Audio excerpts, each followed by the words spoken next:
여러분, 오늘은요, 인생의 허무와 복음 세 번째 시간, 선한 목자, 이런 제목으로 여러분들과 함께 말씀 나눌 때에 은혜가 되시기를 간절히 바랍니다.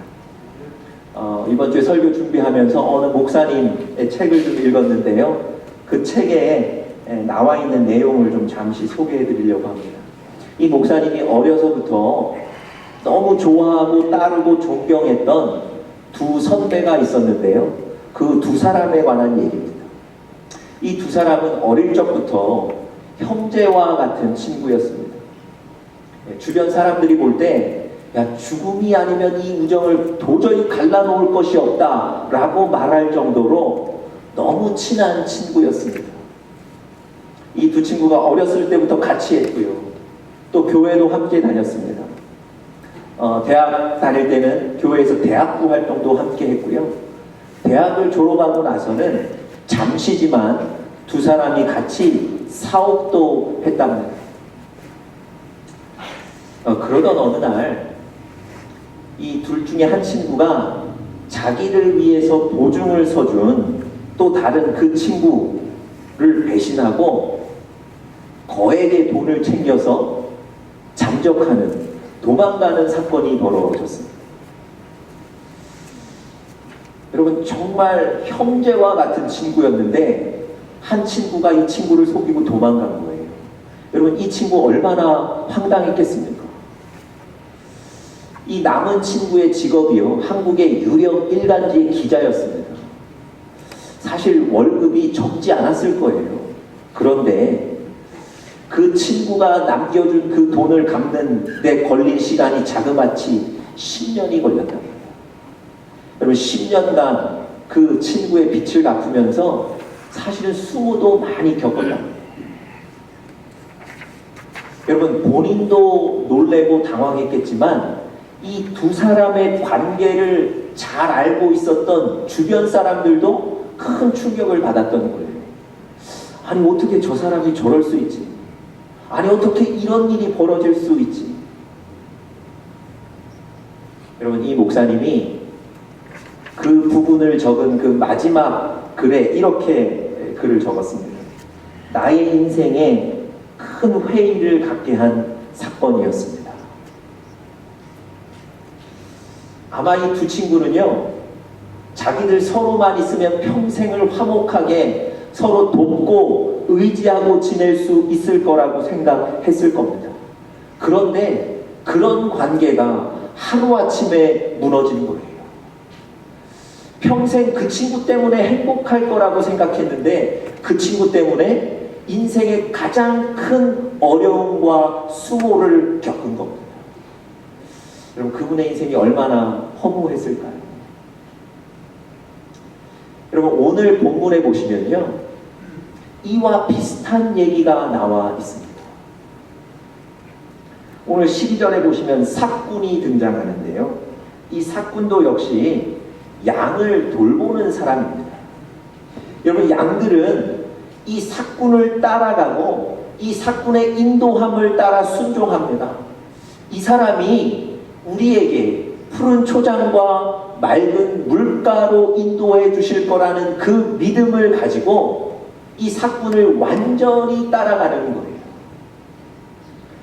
여러분, 이 양들이 삭군을 완전히 믿고 의지하고 따라갔을 때 어떤 결과가 벌어졌나요?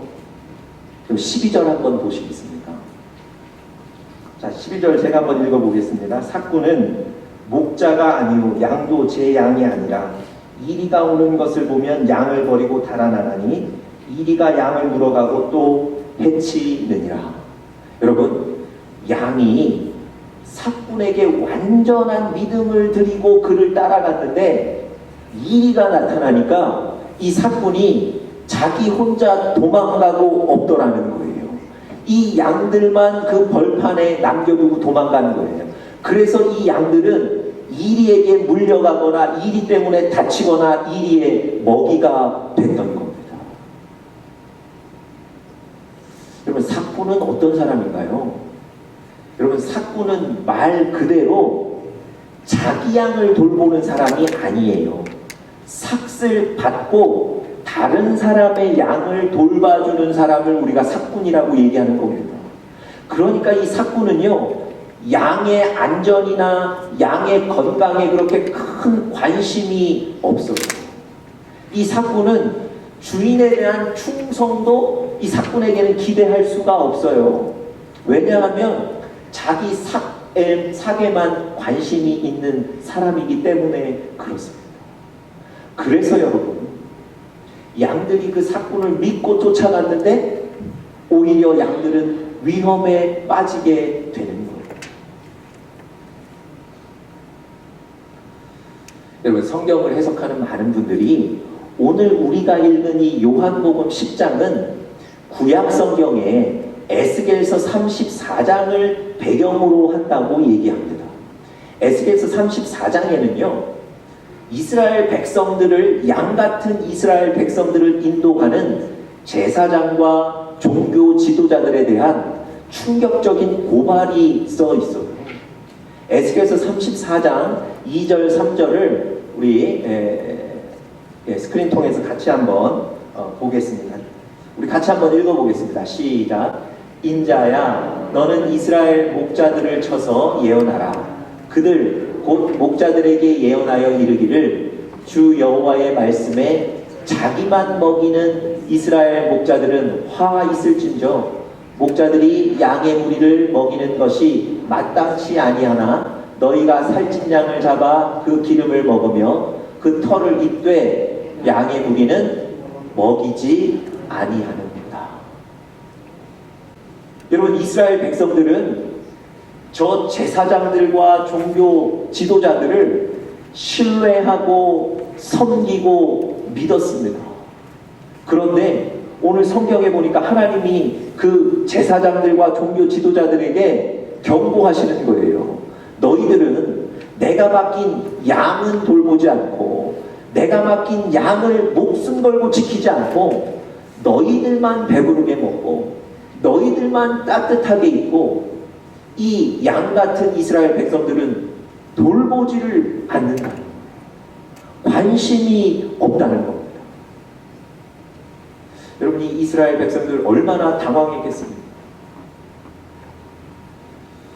여러분, 그런 삭군 같은 제사장과 종교 지도자들을 따라갔던 이 이스라엘 백성들 결과적으로 어떻게 됐을까요? 자, 그 다음 절 한번 보시겠습니까? 에스겔서 34장 5절 보면 이렇게 기록되어 있습니다. 목자가 없으므로 그것들이 흩어져서 모든 들짐승의 밥이 되었도다. 여러분, 삭군과 같은 그 종교 지도자들, 제사장들 믿고 따라갔다가 그 이스라엘 백성들이 다 흩어져 버린 거예요. 실제로 이스라엘 백성들이 바벨론의 포로가 돼서 다 흩어졌습니다. 그리고 그 포로 생활하며 얼마나 큰 고통과 수모를 겪었습니까?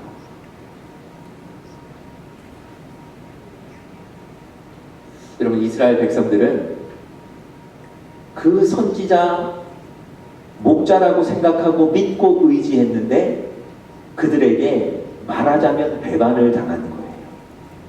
그 인생이 얼마나 공허하고 또 실망스럽고 절망스러웠겠습니까?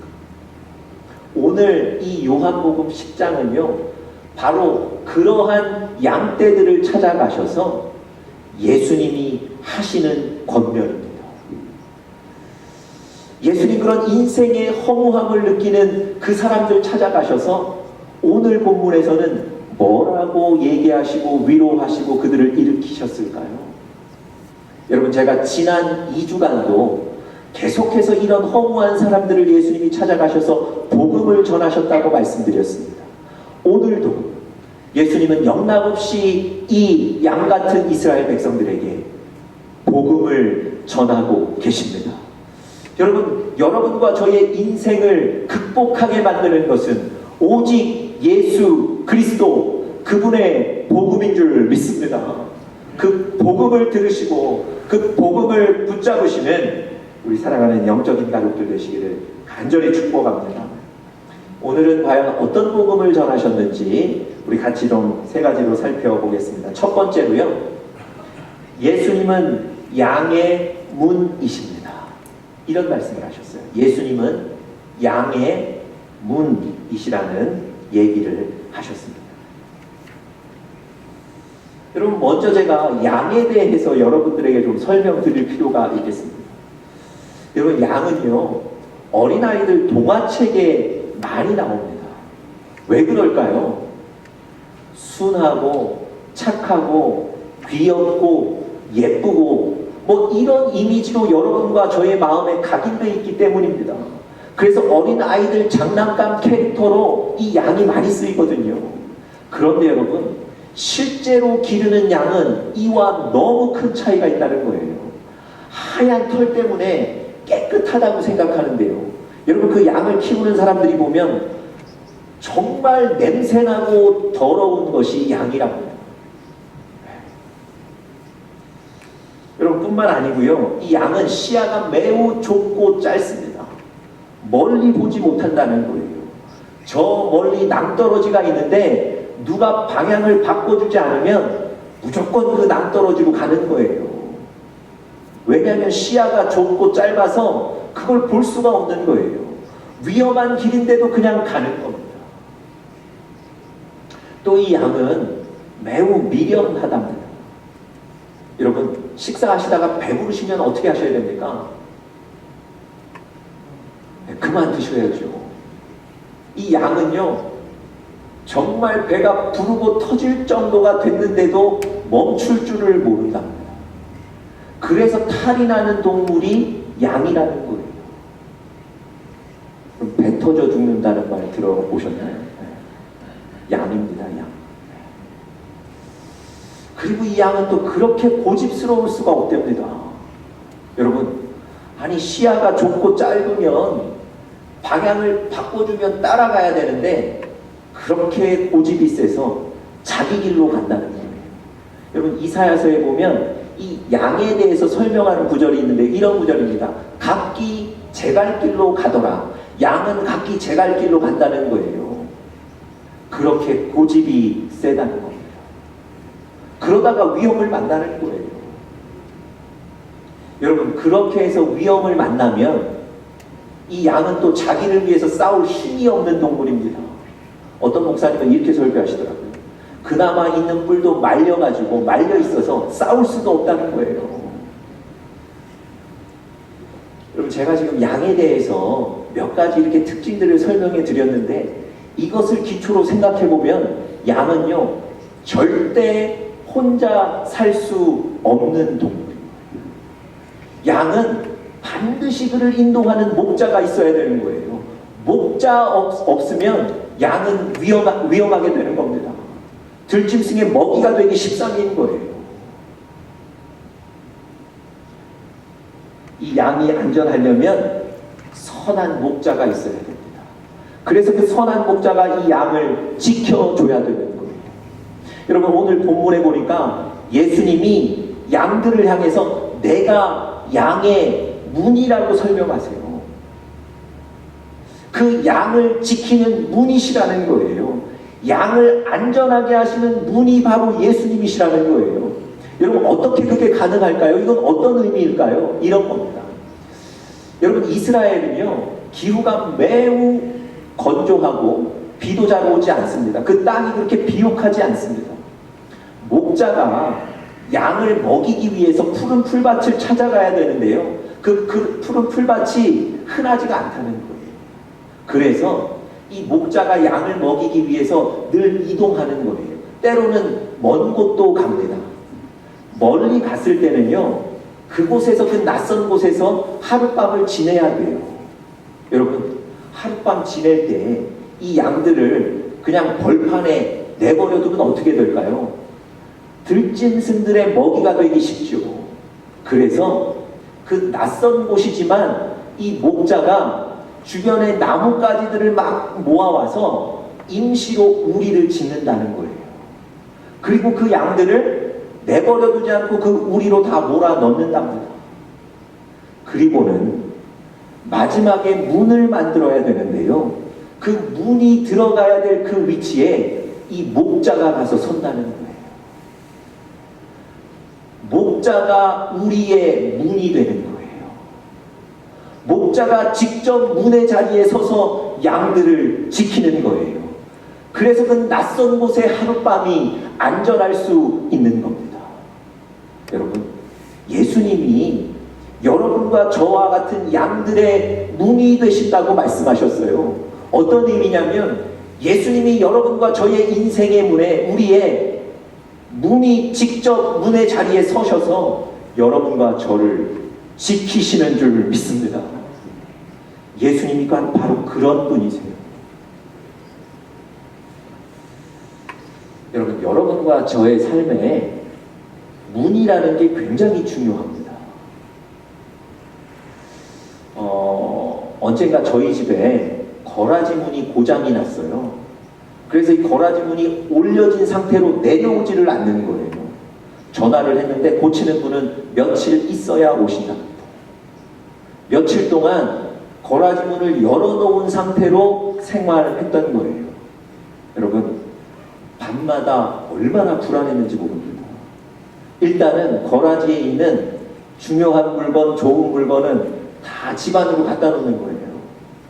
그리고 빈틈은 있겠지만 차 한 대를 거라지 앞에 세워서 그래도 뭔가 좀 막아보려고 노력하는 거예요. 평소에는 관심도 없었던 거라지 안쪽에 문이 하나 있지 않습니까? 집 안으로 들어오는 문. 평소에는 그 문 잠그지도 않는데 저녁만 되면 그 문 꼭꼭 잠그는 거예요. 그리고 침대에 가서 눕습니다. 근데 누워도 불안한 거예요. 저 거라지 문이 활짝 열려 있어서. 여러분, 며칠 뒤에 그 고치는 분이 오셔서 고쳐가지고 거라지 문을 내렸는데요. 그렇게 마음이 편할 수가 없더라고요. 그렇게 잠이 잘 올 수가 없더라고요. 여러분, 너무 흔해서 문이라는 것 중요하게 생각하지 않고 살아가지만 여러분과 제 인생에 든든한 문이 있어서 잠겨 있다는 건 굉장히 중요한 겁니다. 그 든든한 문 안에 있다는 건 여러분과 저의 인생에 굉장히 안전을 주는 거예요. 역으로 우리의 문이 든든하지 못하고 우리의 문이 열려 있다면 불안하게 살아야 되는 거예요. 여러분, 예수님이 여러분과 저의 양의 문이 되시는 줄 믿습니다. 여러분은 인생의 문을 좀 든든한 문을 선택하셨습니까? 여러분의 인생에 든든한 문을 좀 설치해 놓으셨습니까? 여러분, 예수님이 여러분과 저의 인생의 문이 되시는 줄 믿습니다. 그 예수님을 선택하셔야 돼요. 그 예수님을 붙잡으셔야 될 줄 믿습니다. 여러분들 잘 아시지만 요한복음 1장 12절 말씀, 우리 외우실 분들은 외우시고 또 앞에 보시고 같이 한번 읽어보겠습니다. 시작. 영접하는 자 곧 그 이름을 믿는 자들에게는 하나님의 자녀가 되는 권세를 주셨으니. 영접하는 자에게 하나님의 자녀가 되는 권세를 주셨다는 거예요. 여러분, 예수 그리스도께서 여러분과 저의 인생의 문이 되시겠다고 약속하셨어요. 우리는 그 예수님을 우리 인생의 주인으로 모셔드리면 됩니다. 그분을 우리 인생의 주인으로 인정하시면 됩니다. 여러분, 지난주에 말씀드렸던 대로 예수님께서 사마리아 우물가에 여인을 찾아가셨어요. 허무함과 상처로 얼룩져 있던 그 여인을 찾아가셔서 복음을 전해주셨어요. 생수가 여기 있다고 말씀하셨어요. 그 여인이 그 예수님을 영접하고 받아들인 이후에 삶이 변하게 된 줄 믿습니다. 우리도 그 여인처럼 더 이상 예수님을 밀어내지 마시고요. 그 예수님을 인생의 주인으로 영접하시고 모시기를 간절히 축복합니다. 여러분, 성경은요, 여러분과 저를 양이라고 표현하죠. 양같이 연약하고 또 양처럼 낭떠러지가 앞에 있는데도 그냥 직진하게 되고요. 또 넘어지면 절망해서 일어나지를 못하고요. 또 심지어 자존심은 있어서 예수님의 도움을 받지 않으려고 예수님을 밀어내기도 한다는 거예요. 여러분, 우리 양을 위해 오신 분, 우리 양을 안전하게 지키실 분, 그분은 오직 예수 그리스도인 줄 믿습니다. 예수 그리스도를 여러분과 저의 인생의 주인으로 구세주로 모셔드리기를 간절히 축복합니다. 두 번째로요, 예수님이 이 양들을 찾아오셔서 두 번째 이렇게 말씀하셨습니다. 선한 목자는 오직 예수님 한 분이십니다. 선한 목자는 오직 예수님 한 분이십니다. 여러분, 요한복음 10장 오늘 우리가 읽은 본문을 잘 보시면요, 선한 목자, 양의 문, 이렇게 예수님을 설명하는 단어도 나오지만 그와 반대의 개념도 계속해서 설명하고 있어요. 나열되어 있습니다. 절도, 강도, 삭군, 뭐 이런 단어들입니다. 여러분, 선한 목자를 언급하시면서 절도, 강도, 삭군도 같이 언급하신 이유가 뭘까요? 여러분과 저의 인생에 삭군이 있다는 거예요. 여러분과 저의 인생을 넘어뜨리려는 절도며 강도들이 우리 인생에 있다는 겁니다. 여러분, 어떻게 하셔야 되겠습니까? 구별하셔야 되지 않겠습니까? 선한 목자가 누구인지 아니면 삭군은 누구인지를 구별하셔야 되지 않겠습니까? 여러분, 우리를 푸른 초장과 맑은 물가로 인도해 주시는 선한 목자는 오직 한 분, 예수 그리스도밖에 없습니다. 8절에 그 사실을 잘 설명해 주고 계세요.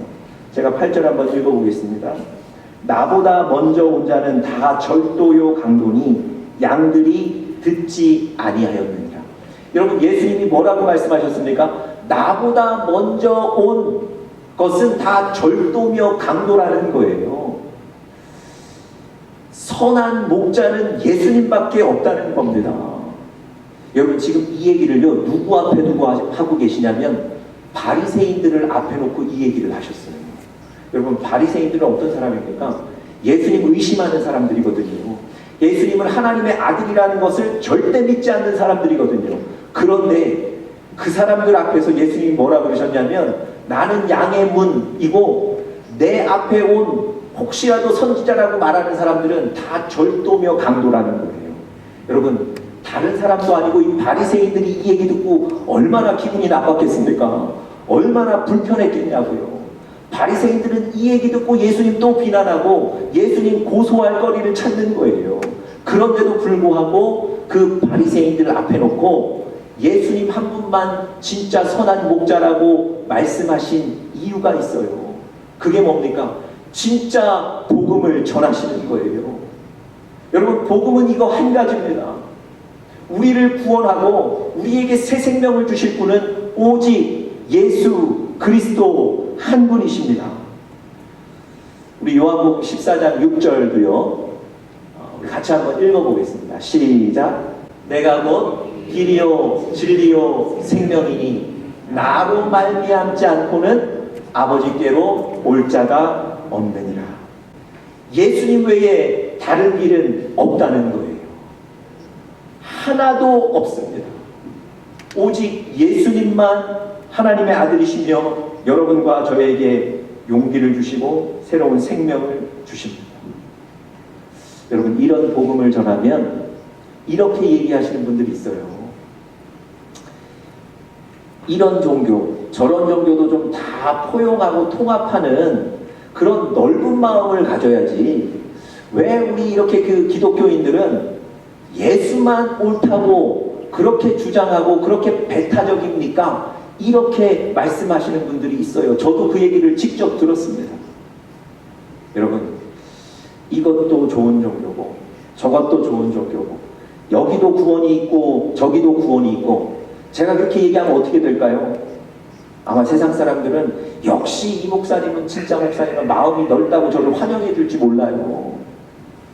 그런데 여러분, 이것도 진리고 저것도 진리고 이렇게 진리를 호도하는 것, 이건 진리를 덮어버리는 거예요. 이건 진리가 아닌 거예요. 진리는 하나인 겁니다. 그래서 우리 기독교인들은 성경은 구원을 얘기할 때 배타적일 수밖에 없어요. 어떻게 다른 종교의 구원이 있다고 얘기하겠습니까? 미국에 1년간 안식년으로 오신 어떤 분이 계셨는데 그분에게 제가 복음을 전했을 때 그분이 저에게 이런 얘기를 하셨어요. 왜 그렇게 배타적입니까? 제가 그분에게 이렇게 복음을 전했어요. 지금 말씀드린 대로요. 진리는 예수 그리스도 한 분이십니다. 이분이 침례받고 한국으로 돌아가셨어요. 여러분, 여러분과 제 마음속에도 오직 예수 그리스도 한 분인 것을 꼭 기억하시길 바랍니다. 여러분, 어떻게 그러면 선한 목자인지 사꾼인지를 어떻게 우리가 구별할 수 있을까요? 여러분, 오늘 우리가 읽지는 않았지만 10장 3절에 보시면 우리가 선한 목자를 따라갈 수 있는 훈련에 대해서 잘 얘기해주고 있습니다. 3절 한번 보십시오. 제가 한번 읽어볼게요. 문지기는 그를 위하여 문을 열고 양은 그의 음성을 듣나니 그가 자기 양의 이름을 각각 불러 인도하여 내느니라. 여러분, 선한 목자는 어떻게 하십니까? 양들의 이름을 알고 그 양들을 부르시는 거예요. 양들은 선한 목자와 사꾼을 무엇 가지고 구별합니까? 선한 목자의 음성을 듣고 구별합니다. 여러분, 우리 그리스도인들에게 가장 중요한 훈련은 바로 하나님의 음성을 듣는 훈련이에요. 성경을 읽고 묵상하고 하나님의 말씀을 들으며 무엇이 하나님의 음성인지를 구별하는 것, 하나님의 음성을 듣는 훈련이 너무너무 중요합니다. 그래야만 우리가 하나님을 따라갈 수 있는 거예요. 그런데 여러분, 사람 얘기 듣고 불안해하는 분들이 너무 많습니다. 사람 얘기 한마디 듣고 야, 내가 잘못 살아왔다, 나의 삶의 현장은 실패다, 뭐 이렇게까지 절망하시는 분들이 많습니다. 여러분, 그것은요 하나님의 음성이 아니에요. 사람 얘기 듣고 마치 내 인생이 거기에 달려있는 것처럼 그렇게 판단하는 거예요. 어떤 어려운 상황을 보고 지금 그 상황에 마음이 흔들리는 거예요. 그건 하나님의 음성이 아닙니다.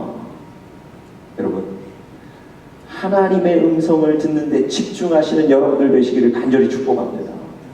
성경을 통해서 하나님의 음성을 들으십시오. 마지막 세 번째로요, 선한 목자이신 예수로 인해 생명과 풍성한 삶을 얻게 됩니다. 선한 목자이신 예수로 인해서 생명과 풍성한 삶을 얻게 됩니다.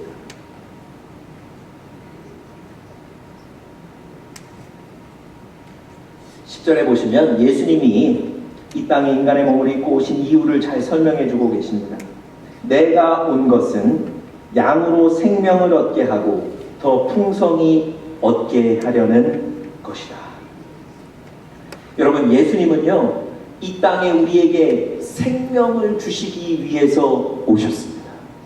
그 생명을 주시기 위해서 11절에 보니까 이렇게 표현되어 있어요. 나는 선한 목자라. 선한 목자는 양들을 위하여 목숨을 버린다. 그렇게 되어 있습니다.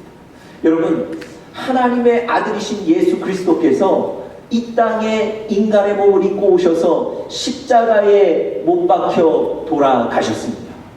그 예수님의 십자가의 보혈과 죽음으로 인해서 여러분과 제가 새로운 생명을 얻게 된 줄 믿습니다.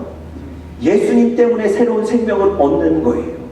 뿐만 아니라 우리의 인생이 더 풍성하게 되도록 하신다고 오늘 약속하고 계십니다. 여러분, 여러분과 제가 양과 같은 존재로 살면서 이 땅에 어려운 순간들이 많습니다.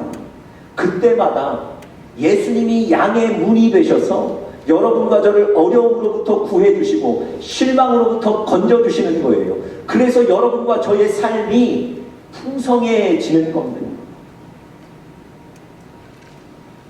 여러분, 양 같은 우리의 인생은 절망할 수밖에 없어요. 양 같은 우리의 인생은 그저 쓰러질 수밖에 없는데 예수님 때문에, 그 예수님을 우리의 인생의 주인으로 모시면 그 예수님 때문에 여러분과 저의 삶이 더욱더 풍성하게 될 줄 믿습니다. 여러분, 예수님 때문에 풍성한 인생을 사시는 우리 사랑하는 영적인 가족들 되기를 간절히 바랍니다. 제가 마지막 그 풍성한 삶을 살았던 한 사람의 얘기를 좀 드리고 오늘 설교를 마치겠습니다. 미국의 37대 대통령이었던 리처드 닉슨의 특별 보좌관, 정확히는 법률 보좌관으로 뽑혀서 일했던 찰스 콜슨이라는 분이 계십니다. 이분이 쓴 책이 지금 제 사무실에도 여러 번 꽂혀 있습니다. 이분이요, 그 리처드 닉슨 대통령의 보좌관을 하면서 엄청난 권력을 누렸답니다. 이분이 어떤 권력을 누렸는지를 설명하는 제가 글을 읽었는데요. 제가 두 가지만 한번 설명드려 볼까요? 전화 한 통하면 언제 어디서든 20분 안에 출발 가능한 비행기가 준비되었다. 미국 내 박물관, 미술관에 전시된 어떤 작품도 임대 형식으로 자기 사무실에 걸어 놓을 수 있었다. 여러분, 이거 엄청난 권력 아닙니까? 이분이 이런 권력을 갖고 살았던 거예요. 이런 권력을 한번 맛보니까 절대 이 권력을 잃고 싶지가 않았던 거예요. 그래서 이 권력을 유지하기 위해서 불법적인 악한 방법도 썼던 거예요. 그 중에 하나가 뭐였냐면 상대편의 사무실을 도청하는 거였습니다. 그런데 그런 음모가 발각이 됐어요. 그래서 그것 때문에 닉슨 대통령은 사임할 수밖에 없었고, 이 찰스 콜슨이라는 사람은 백악관에 있다가 하루아침에 감옥에 가게 됐습니다. 여러분, 이분이 하루아침에 권력을 다 잃은 거예요. 수모를 당한 거예요. 그리고 감옥에 갔어요. 그의 인생이 그 뒤부터 어떻게 됐을까요?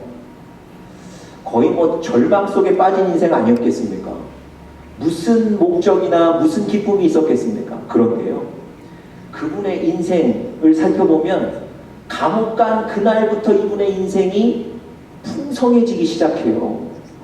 여러분, 감옥에 가서 무슨 일을 할까 고민하다가 다른 괴수들의 빨래를 해줍니다. 얼마나 기뻐하는지 몰라요. 처음에는 다른 괴수들도 다 경계하다가 나중에는 같이 빨래를 했다 그래요. 이분이 감옥에서 나온 뒤에도 그 감옥 안에 있던 죄수들 생각하면서 재활 프로그램을 계속해서 만들어내고요. 교도소 선교회라는 조직을 만들어서 그분들의 재활을 돕는데 그게 미국 사회에 굉장히 큰 영향을 미쳤답니다. 이분이 그 뒤로 책을 썼는데 쓰는 책마다 베스트셀러가 됐어요. 그리고 이분 인생 마지막에 종교계의 노벨상이라고 불리는 펜플턴 상까지 받았어요. 이분이 세상을 떠났을 때 많은 미국인들이 애도했다고 합니다. 여러분, 왜 이분의 인생이 모든 권력을 잃고 감옥 가서부터 풍성해졌을까요? 여러분, 이분 전기를 읽어보면요, 감옥에 가기 직전에 자기 친구를 통해서 예수 그리스도를 영접하게 됩니다. 사실은 그 친구에게 부탁을 하러 갔다가 그 친구가 예수 그리스도를 소개해요. 자기의 교만을 그 자리에서 깨닫게 돼요. 회개하고 예수 그리스도를 마음의 주인으로 모셔드립니다. 여러분, 그거예요. 예수 그리스도를 주인으로 모셔드린 이후에 그분의 인생이 비록 감옥에 갔지만 풍성해지는 겁니다. 여러분, 예수 그리스도를 인생의 주인으로 영접하시고 풍성한 인생을 누리시는 우리 사랑하는 영적인 가족들 되시기를 간절히 축복합니다. 우리 다 같이 기도하겠습니다.